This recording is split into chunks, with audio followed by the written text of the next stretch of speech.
Welcome back to another episode of Cozypreneur. So this month we're doing things a little bit differently. So if you are tuning in, every episode in June and this one that is released on May 30th is going to be around this theme of showing up with clarity. And everything is going to be kicked off today. If you are listening before 11:30 Eastern at the training, Know What to Say When You Show Up.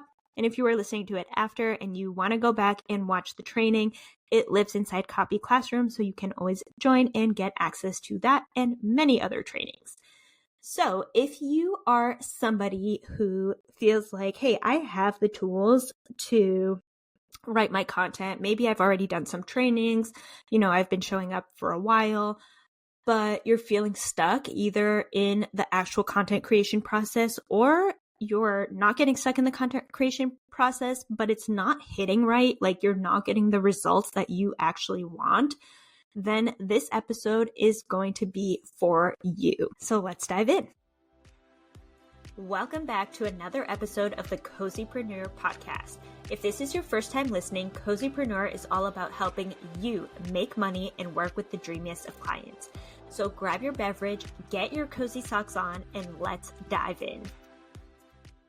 So you aren't starting from scratch. Let's acknowledge that, right? Like if you have been in business for more than 6 months, you're not starting from scratch. You've probably been showing up and you have ideas. You have the Canva template. You have ChatGPT. Maybe you've named your ChatGPT and they're your bestie at work, at least. I hope they're not your real life bestie. But no matter what, even with all of those tools, your content, it still doesn't feel right. It doesn't feel like it's landing right. It feels disconnected. It feels generic.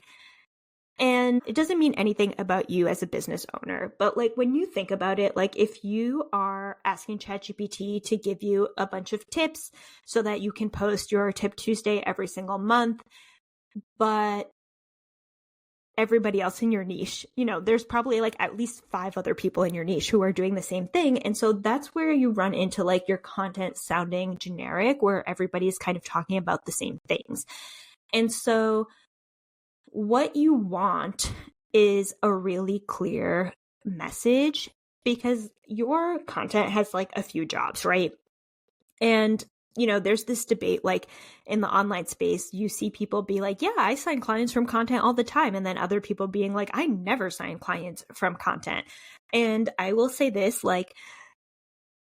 the best way to sign clients is to talk to people. Using your content as a way to start conversations is a great way to build trust and build community and eventually sign clients. But a great thing about writing the emails, writing the content, creating the podcast, writing your website is because it builds trust with your audience, right? They're seeing you as an expert.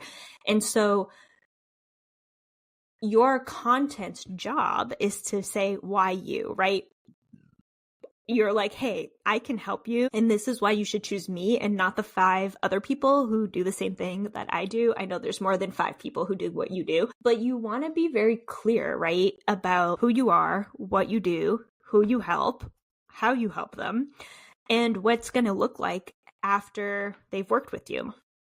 And so it's not that you don't have any content ideas, right? You can, Google a bunch of content ideas. You can ask ChatGPT for a bunch of content ideas. But if you're missing the message, then that's really where your content just becomes noise. It just becomes, something that people scroll on by because they're not really seeing you, because they're not really getting a cohesive experience when they look at your content.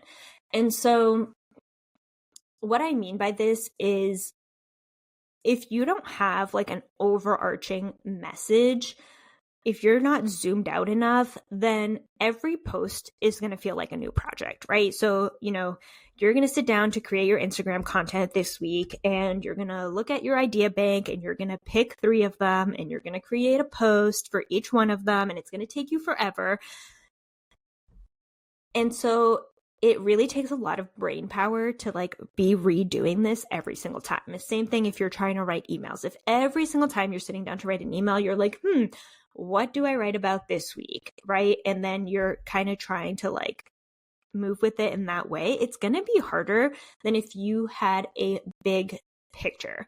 And so what I like to do is really think about it like a puzzle. If I don't know if there are any jigsaw puzzlers here. I love jigsaw puzzles. I unfortunately haven't been able to do them very much because Shallot, the kitten monster, who's not a kitten anymore, loves chewing paper. And she also thinks that me doing a puzzle is a challenge for her to steal puzzle pieces. And they're a choking hazard for little cats. So it's been hard. I have to puzzle exclusively during her nap hours, which is also when I work. Anyways, very side note, I miss doing jigsaw puzzles.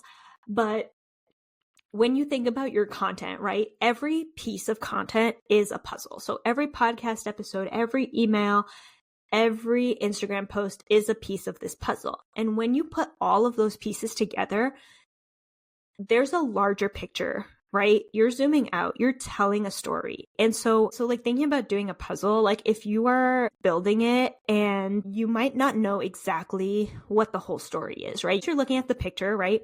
You don't know what this puzzle is going to look like when you're done. And so what you want is for all of your content to work together so that your audience can go to their email and then go to their social media and then be like, oh, hey, all of these pieces are connected and I'm seeing what they're saying. And that really creates a cohesive experience for your people. And it's also going to create a lot of trust because they're going to be like, okay, I'm hearing the same message over and over. And I'm not saying copy and paste your message from your email to your LinkedIn. Like you can use the same message and tweak it with different lenses. But I think what happens and where people get really stuck is they don't have an anchor, right? They're not looking at the big picture of their message. They're not looking at what's the story that I want to tell to my audience? What is the story of my ideal client? And when there's no anchor, when there's no story, everything is just like floating, right? You're just a bunch of puzzle pieces mixed up in a box and there's no cohesiveness. And so when you do like zoom out and you get that arc, that's when your content feels really intentional and really purposeful, and it's going to reflect in the way that your audience is seeing you. So the goal is not to like repeat yourself word for word, right? The goal is to say the same things, but with a different lens. And so what I mean by that is everything is connecting back to this one idea, this one story. To give an example, I had somebody come to me with their homepage copy and they were wondering, hey, why is this not getting conversions? And wow, what I saw was this. They were talking about a problem that their people had and then exactly how their service could help them. And they did that 3 different times on their homepage. And so they were like, hey, have this problem? I can solve it for you. Have this problem? I can solve it for you. What about this problem? I can solve it for you. And so what happened was there were so many different ideas on this page. It was kind of like they had different pieces to 3 different puzzles and we're putting it all together, trying to fit them all together, but it didn't fit together, right? Like if you have pieces from multiple puzzles, they're not going to fit together. And so what was missing was really like this narrative, this overarching story that embeds through all of their content that tells one zoomed out story and tells like the bigger piece of the puzzle. It's funny because usually I see the opposite problem a little bit where people kind of forget to talk about the story and they just talk about like the end of the story. Like say you're like a professional organizer, right? And you want to help people create systems so that they have a clean and functioning kitchen. And so maybe what they're talking about is how they can help. But what you really want to do is tell the whole story. So if you're somebody who wants clean and organized systems for your kitchen, at the beginning of this story, they're going to be struggling with something. Like maybe they have dishes in their sink every single day and it's really hard for them to get through it. Maybe their pantry items keep expiring. So what is like one thread, right, that you can kind of tell? And hey, you have dishes in the sink and you know, you're really stuck. You're really perseverating on these dishes. But here's what the actual problem is, and here's how I can help you solve it, and here's what it can look like when you solve it. That's telling the whole story. And I'm not saying like every single post has to tell that whole story or every single email has to tell that whole story.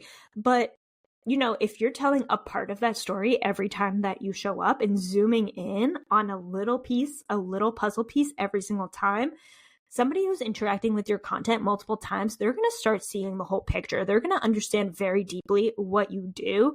And that's really, really great brand awareness. That's really how you build trust with people. That's really how you get paying customers. It's because you have that clear overarching narrative in your content.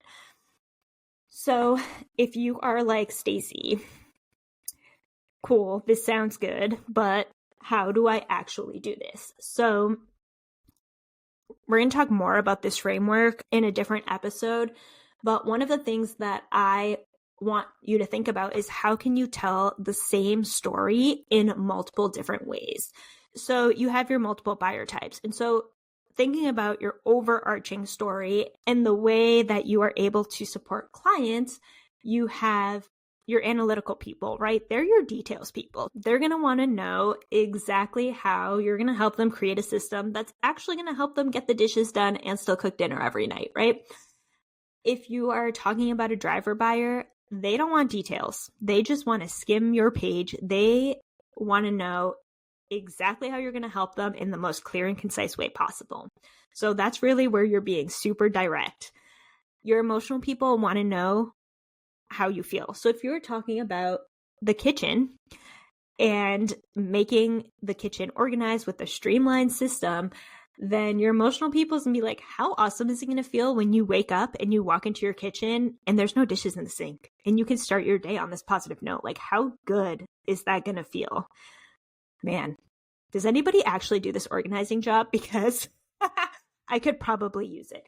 And then you have your amiable people, and these are really your trust building people. And so really, leaning into, hey, I understand. I've helped a lot of different clients with this. Here are some things that have helped other clients that might help you. These are just some examples of things that you can pull out, but you can use the same content, the same story, and tell it in a lot of different ways. And that's going to resonate with all of the people in your audience. That's going to really help you connect with a lot of people.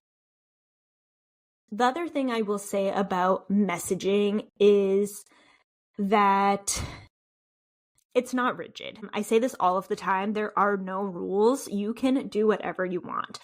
And you can test things out. You can have fun with it. You can see what resonates and what doesn't. But really thinking about it like, hey, what's the big picture story that I'm telling? And you can spread it out like, hey, I'm going to spend the next 2 months talking about this one story arc and see how it does. And then, see how it does. And then test out something else and tweak it. And the thing is that messaging is not something that you figure out right away. It's not like, oh, hey, I'm doing this and this is the way I'm going to talk about it. And I'm going to talk about it like this forever. Like, no, it's going to evolve as you grow as a business owner. It's going to change. The market changes. Like things that were working in digital marketing 3-4 years ago are not working anymore because people have gotten burned, right? So if you are buying things in the online space, then it's going to take longer to build trust. Your messaging is going to evolve, right? As you evolve, as you learn about yourself and how you want to help people and what you actually like doing. And then the other thing too is the market's going to change, right? So you might have the perfect message, but then the market changes and you have to adapt your message. And that's okay. Things that worked 3-4 years ago aren't necessarily going to work today. And I think for me, I kind of came into the online space right as the boom was happening, right? So now it's been almost 3 years since I've been in the online space and I've seen it change a lot. And part of that has been unlearning some tactics that I learned that didn't really feel right and didn't really sit right with me. So just understanding that hey, your audience changes over time and it's your job to reflect those changes in your messaging. And so if you are somebody who if you do things differently than somebody else who does what you do, talk about that. That that is part of the story. That is part of the story of how you help people. If you keep seeing the same problems with clients over and over and over again, talk about that. That's the story, right? You are helping people with this specific problem. And so, it's not to say that there's no room for fun or experimenting. Like, you can definitely play around with it. You can test different things and see what works, but really thinking about, like, what is your puzzle? What is the end result of your puzzle? If you were making a puzzle of all of your dream clients and what they're able to get out of your service, what does the end puzzle look like? And then you can go backwards, right? It's just backwards design. So then you can think about, like, hey, all of these little pieces of content connect back to the bigger puzzle. So that is all I have for this week's episode. If you want some messaging support and copy reviews, which are a great way to develop your messaging, then this is your invite to join Copy Classroom. It's the best way to get support from me if you are not quite ready to outsource your copywriting. And then tune back in for next week, where I will be diving into why being consistent is a myth. So thank you so much for listening, and until next time. Also, don't forget to rate and review the podcast. It does help me grow, and I appreciate all of you. Thanks again. That's a wrap on today's episode. If you enjoyed this episode, make sure to rate and leave a review on your preferred listening platform. If you haven't, make sure you subscribe for weekly episodes about how to make money and work with the dreamiest of clients without having to get dressed in the morning. Make sure to check out the show notes down below, and I'll see you in the next episode.